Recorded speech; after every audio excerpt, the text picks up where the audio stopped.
bit about funnels and how they can be a great spot for bow hunting. In my eyes, they kind of act like a deer highway. Deer use them to stay in cover, get between woodlot to woodlot, coming from bedding to feed and back from feed to bed, stuff like that. And I'm actually in a funnel right now. Deer trails coming right through where they can see out into this field, into that field. They'll still be in the cover of the woods through here. And what they're doing through here is a big piece of woods down there, even bigger piece behind me, and they're just using this strip of woods here in between to get back and forth with still being in the cover of the woods. Deer will actually use these funnels year round.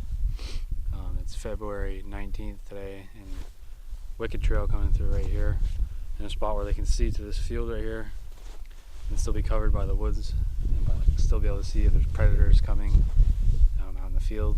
And deer always like to feel safe, and if they can feel safe by using this strip of woods in between this big piece of woods behind me and the even bigger piece in front of me, versus just walking out in the broad open in this field right here. And the type of funnel that I'm in right now is actually what's called a habitat funnel. It's one of the easiest funnels to actually recognize. You can find them very easy on Google Earth, and a lot more common to be able to find easily in farmland situations. Just wanted to quickly show you that trail that was coming through that I'm just talking about. Comes right through this woods over here. Like I said, the bigger piece of woods is over there, and it's a couple hundred yards long, and probably 100 yards wide, maybe not even, maybe 80. And this trail is coming right through. I started way down the other end, and I could see where this trail was coming, so I've been just following it. And it's pretty steady still. It's coming right through, and it heads right through. Actually, I'm gonna cut it and go this video and go over there because it looks like it's even more defined right there. Yeah, you can really see the trail right here. Comes right through. Quite a bit of unit here. Not surprising though, because this is all solid red pine, Scotch pine all the way through here. So lots of deer sign here.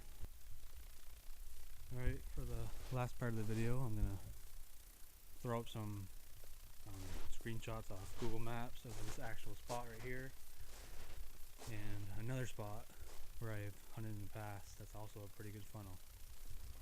And I'm enjoying doing these videos, so leave a comment or something if these videos are any good at all, and if not, I don't know, I'll probably still do them. I like doing it, so see you next time.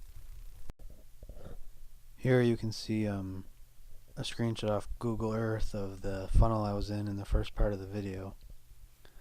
I got two blue lines drawn to show you where the deer are not likely to travel at all, due to the simple fact that they will be exposed to the open, and at night the deer may use that route, but in daylight hours you're not really going to see them in the open fields, at least where I hunt on the pressured lands. You're actually a lot more likely to see the deer skirting the wood lines in the afternoons, heading from bedding to feed, or in the mornings heading from feed back to bed. And they'll travel on the skirt the edges like that, so they can see out into the openings and still be in the cover of the woods.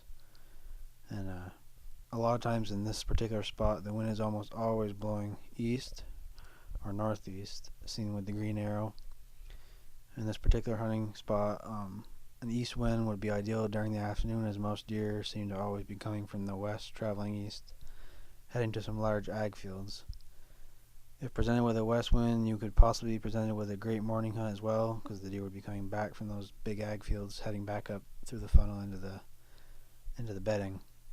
And this obviously varies between spots and requires a bit of scouting, connecting the dots to really figure out a specific funnel. I've also got two brown lines drawn to use as a way of figuring out what I like to call the zone that you want to be in when you're setting up your tree stand in a funnel. And it's pretty much the skinniest part of the funnel, or I guess where you could say funnel starts, and then when it starts to widen, you almost want to be just before that, right in between there somewhere, and you can kind of see what I'm saying with the two brown lines.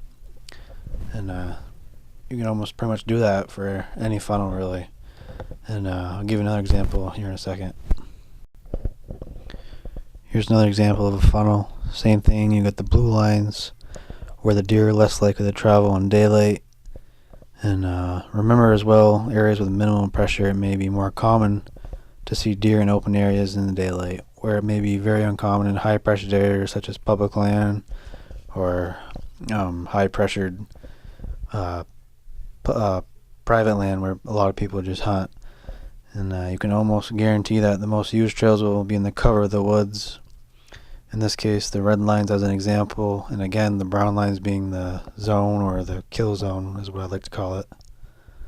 A simple yet effective way of harvesting deer year after year, in my opinion.